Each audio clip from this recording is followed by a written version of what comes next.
Matric ला होला हाला सदन में साफ हो बताई देहिना। आज पूरे बिहार में हाला बा। गृह मंत्री से सवाल पूछल जाता है कि राउर क्वालिफिकेशन क्या बा, लेकिन वहां के एक लाइन में कहत नहीं कि हम कौना सन में मैट्रिक कैनी, इंटर कौना सन में कैनी। केहू के सवाल के जवाब नहीं खन देतू। हमार रचना में भैया अच्छा लगे तो छोटे भाई को आशीर्वाद के रूप में एक लाइक और कमेंट करके अपना विचार देंगे। मैट्रिक में होला हाला, आरे मैट्रिक ला होला हाला सदन में साफ हो बताई देहिना। कहले कि ये सरकार मैट्रिक ला होला हाला, मैट्रिक ला होला हाला सदन में साफ हो बताई देहिना। कहिया कैनी मैट्रिक पास हो बताई देहिना। कहिया कैनी मैट्रिक पास हो बताई देहिना। मैट्रिक ला होला हाला सदन में साफ हो बताई देहिना। रौरा कहिया कैनी मैट्रिक पास हो बताई देहिना।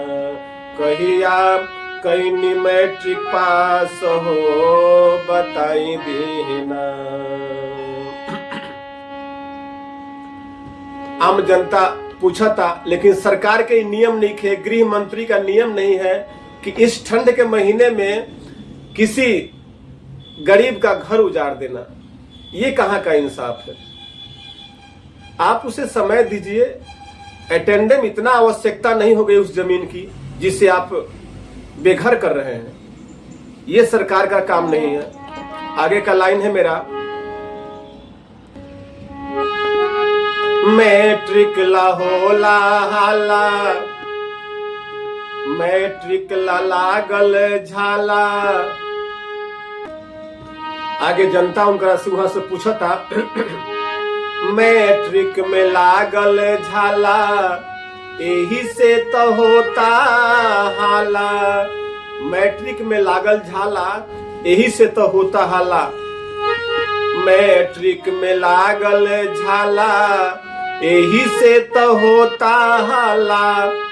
7 लोग के हत्या के, 7 लोग के हत्या के लागल आरोप रौरा साफ हो बताई देहिना।